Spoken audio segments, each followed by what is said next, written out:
تازہ ترین ویڈیوز دیکھنے کے لیے دلکش میسج کو ابھی سبسکرائب کریں اور بیل آئیکن دبا کر اس کو آل پر کلک کر دیں۔ شکریہ۔ میرے محترم بزرگوں اور دوستوں، جمعیت علماء ہند کے سلسلے میں آپ اس چیز کو سمجھتے ہوں گے، اور نہیں سمجھتے تو سمجھ لیجئے کہ جمعیت علماء ہند کوئی سیاسی جماعت نہیں ہے۔ جب تھی تب تھی، ملک کی آزادی سے پہلے، لیکن ملک کی آزادی کے بعد اپنے تمام اکابر رحمہم اللہ نے، حضرت مدنی نے، مولانا ابوالکلام آزاد نے، مولانا حفظ الرحمان صاحب نے یہ طے کر لیا، حضرت مفتی کفایت اللہ صاحب نے، کہ اب جمعیت علماء خالص ایک غیر سیاسی اور مذہبی جماعت ہے۔ آج سے ہمارا ملک کی پارلیمنٹری اور اسمبلی کی سیاست سے ایک کوڑی کے برابر بھی کچھ لینا دینا نہیں ہے۔ ہم سمجھتے ہیں کہ سیاست میں بڑے نشیب و فراز آتے رہتے ہیں، اتار چڑھاؤ ہوتا رہتا ہے۔ ہم اپنی آنکھوں سے دیکھتے ہیں کہ وہ سیاسی پارٹیاں جو حکومت کرتی چلی آتی ہیں اور ملک پر ان کی گرفت ہوتی ہے، حالات کروٹ لیتے ہیں۔ جو کل اقتدار میں تھیں آج اقتدار کی کرسی سے محروم ہو جاتی ہیں، اور وہ سیاسی پارٹیاں جو اقتدار کے دائرے سے باہر تھیں، حالات نے کروٹ لی اور وہ اقتدار پر آ کر بیٹھ جاتی ہیں۔ یہ نشیب و فراز ہم اپنی آنکھوں سے دیکھتے ہیں، لیکن میں یہ سمجھتا ہوں کہ جمعیت علماء کے اکابر نے ملک کی آزادی کے بعد جو فیصلہ کیا تھا، اسی فیصلے کی وجہ سے جمعیت علماء ہر وقت ہر زمانے میں زندہ و جاوید ہے، اور الحمدللہ ان کے نقش قدم پر چل کر روز بروز بڑھ رہی ہے، پیچھے نہیں ہٹ رہی ہے۔ حالات کیسے بھی ملک کے اندر آئیں، کیسے بھی نشیب و فراز آئیں، لیکن جمعیت علماء اپنی جگہ پر ہے اور اکابر کے طریقے کو اپنائے ہوئی ہے۔ جمعیت علماء ہند نے کسی وقت بھی ملک اور ملک میں بسنے والوں کے مفاد سے اپنی آنکھوں کو بند نہیں کیا۔ کسی کی بھی حکومت ہو، اقتدار کی کرسی پر کوئی بھی آ کر بیٹھے، ہمیں اس سے کوئی سروکار نہیں ہے۔ ہم جس چیز کو ملک اور ملک میں بسنے والی قوم کے حق میں سمجھتے ہیں، ہمیشہ جمعیت علماء ہند نے آواز کو بلند کیا ہے، اور اپنے ملک اور قوم کی خدمت کے لیے جس چیز کو حق سمجھا ہے اس کو کہا ہے اور اس کے لیے کام کیا ہے۔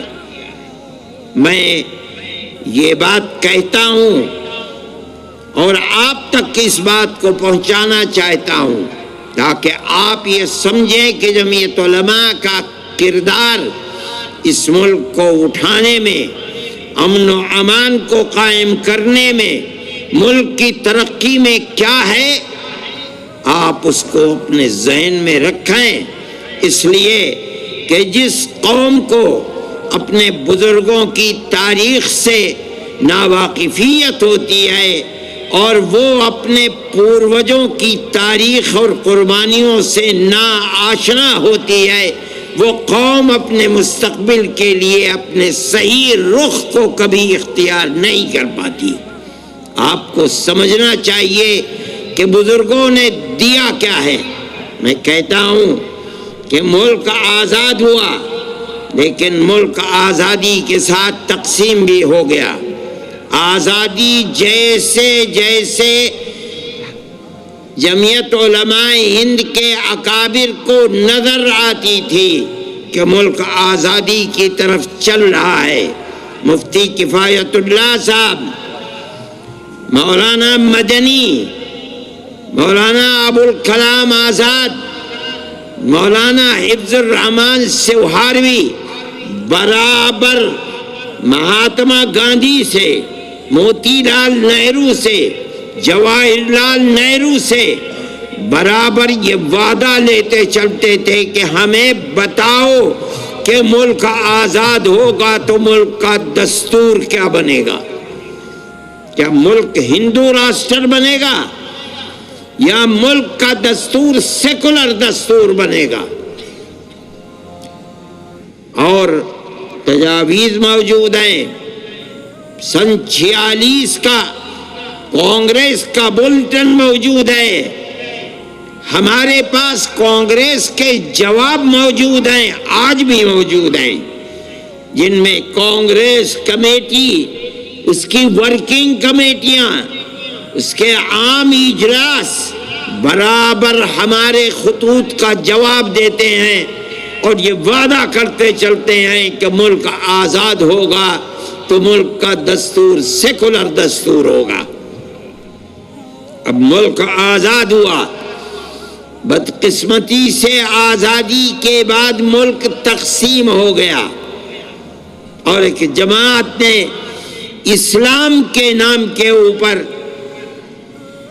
ملک کے تقسیم کرنے کا مطالبہ کیا۔ ہمارے اکابر نے اس کی مخالفت کی، ان کے گلے میں جوتوں کا ہار ڈالا گیا، ان کی ٹوپیوں کو اچھالا گیا، ان کی پگڑیوں کو پامال کیا گیا، مگر انہوں نے اپنی قوم اور اپنے ملک کے لیے جس نظریے کو حق سمجھا تھا ہر چیز کو برداشت کیا، مگر ایک بال برابر ان کے پیر میں جنبش نہیں آئی۔ یہاں تک کہ ملک تقسیم ہوا۔ یہ ملک تو اللہ کا ملک ہے، زمین و آسمان وہ جو چاہتا ہے کرتا ہے۔ ملک کی تقسیم کے بعد ہندوستان میں ایک آواز اٹھی، میں نام لینا نہیں چاہتا ہوں، اگر نام لوں گا تو لوگوں کو تکلیف پہنچے گی۔ مولانا ابوالکلام آزاد نے انڈیا ونس فریڈم کے اندر نام لے کر بتایا کہ وہ یہ سمجھتے تھے کہ ملک اسلام کے نام کے اوپر تقسیم ہو گیا، اب ہمارے ملک کا دستور سیکولر دستور نہیں بلکہ مذہبی دستور ہوگا، اور یہ ملک ہندوستان ہندو اسٹیٹ بنے گا، سیکولر اسٹیٹ نہیں بنے گا۔ بڑی قداور شخصیت تھی ملک کی، ان کے ساتھ ایک نظریاتی جماعت تھی، لیکن جمعیت علماء ہند تنہا ایک پتھر تھا جو درمیان میں کھڑا ہوا، اور ہمارے اکابر تنہا تھے۔ اس وقت جماعتیں کہاں تھی؟ آج تو آدمی اپنی جیب میں جماعت لیے پھرتا ہے، صبح کو جماعتیں بنتی ہیں، شام کو ٹوٹتی ہیں۔ اس زمانے میں ملک کے اندر کوئی مسلم ایسی تنظیم نہیں تھی جس کے پاس 150 سال کی قربانیوں بھری تاریخ ہو۔ علماء کی جماعت تھی۔ 1803 میں شاہ عبدالعزیز صاحب محدث دہلوی نے جس دن انگریز نے ایسٹ انڈیا کمپنی نے اعلان کیا تھا کہ آج ملک خدا کا ہے، خلق خدا کی ہے، حکومت اور ملک بادشاہ سلامت کا ہے، لیکن آج سے ملک کے اندر حکم ایسٹ انڈیا کمپنی کا ہے۔ اس دن شاہ عبدالعزیز صاحب محدث دہلوی نے اعلان کیا تھا کہ آج ہمارا ملک غلام ہو گیا، اس کی آزادی کے لیے جہاد کرنا ہر مسلمان کا فرض ہے۔ یہ پہلی آواز تھی ملک کی آزادی کے لیے، لوگ نہیں جانتے۔ اور پھر یہ آزادی کی آواز کے اندر جان پیدا ہوتی رہی، ان کے شاگرد، ان کے خانوادے کے لوگوں نے اس کو آگے بڑھایا۔ شاہ اسماعیل شہید، سید احمد شہید رحمت اللہ علیہما کو پیدا کیا۔ مولانا نے جو بات کہی تھی اس کی بڑی قیمت چکائی۔ مولانا کو زہر دیا گیا، مولانا کے جسم میں سفید داغ پڑ گئے، مولانا کی جائیداد کو قرق کر لیا گیا، ان کے مدرسے کو دفن کر دیا گیا۔ یہ تمام کچھ ہوا، لیکن وہ مرد مومن تھا، سب کچھ اس نے برداشت کیا، لیکن اس کے پیر میں جنبش نہیں آئی۔ وہ چلے گئے دنیا سے 1824 میں، اور ان دو ان کے پیدا کیے ہوئے لوگوں نے اٹھایا اس کردار کو، اور یہاں تک کہ سن 31 کے اندر وہ بھی بالا کوٹ کے میدان میں شہید ہو گئے۔ ہندوستان کی آزادی کی تاریخ میں دنیا نہیں جانتی، ارباب سیاست بھی نہیں جانتے، سب سے پہلا جہاد آزادی سن 1831 کا جہاد آزادی ہے۔ لیکن جن لوگوں کے سینے کے اندر اپنے ملک کی آزادی کی آگ تھی وہ خاموش نہیں بیٹھے، انہوں نے ٹھیک 26-27 سال کے بعد پھر دہلی میں، میرٹھ میں، سہارنپور میں، سنبھل میں، مراد آباد میں، پنجاب میں پھر آزادی کی آگ جلائی۔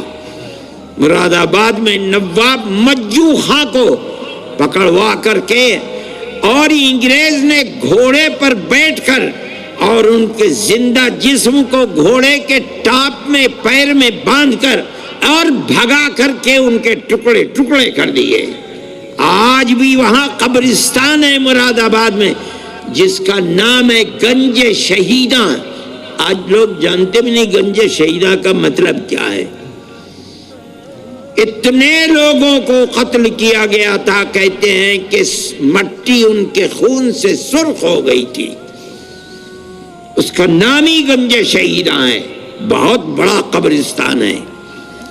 میں یہ کہتا ہوں کہ ہندوستان کی تاریخ کے اندر علماء کا کردار کیا ہے یہ آپ کے سامنے ہے۔ ٹھیک ہے، اس کے اندر بھی 31 میں شکست ہوئی، سن 57 میں شکست ہوئی۔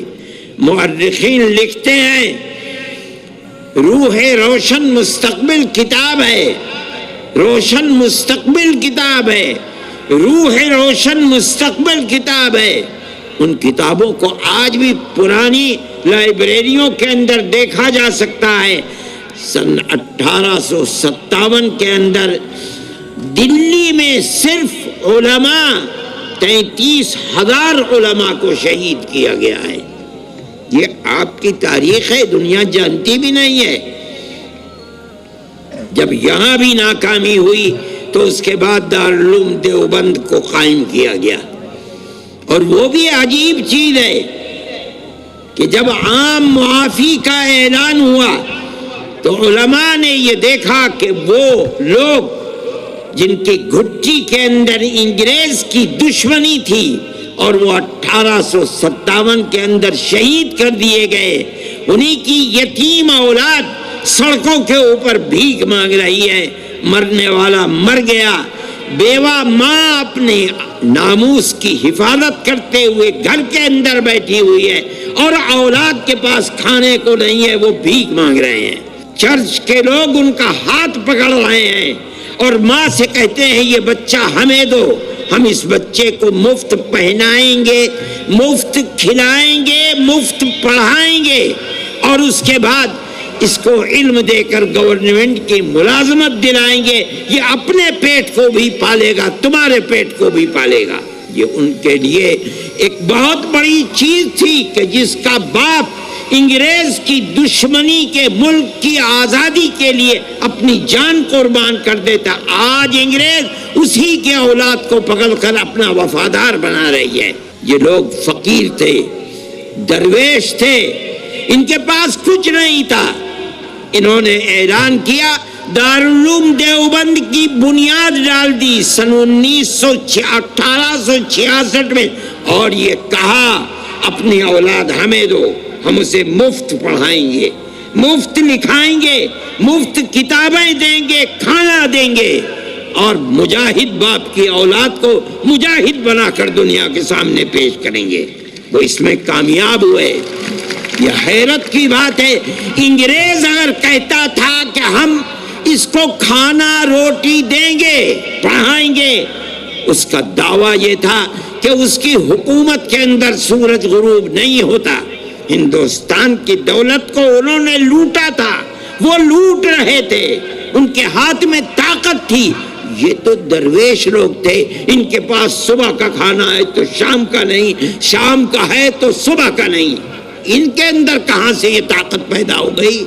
لیکن آپ یہ دیکھیے، اور 150 سال کی تاریخ میں اس کے اوپر غور کیجئے، ان کے پاس خود کچھ نہیں تھا، انہوں نے مسلمان قوم کو تیار کیا اور کہا کہ ان مدرسوں کی حفاظت کرو، مجاہدین کے ان بچوں کے لیے چندہ جمع کرو، مجاہد کی اولاد کو ملک کے آزادی کے لیے جہاد کرنے والا بناؤ۔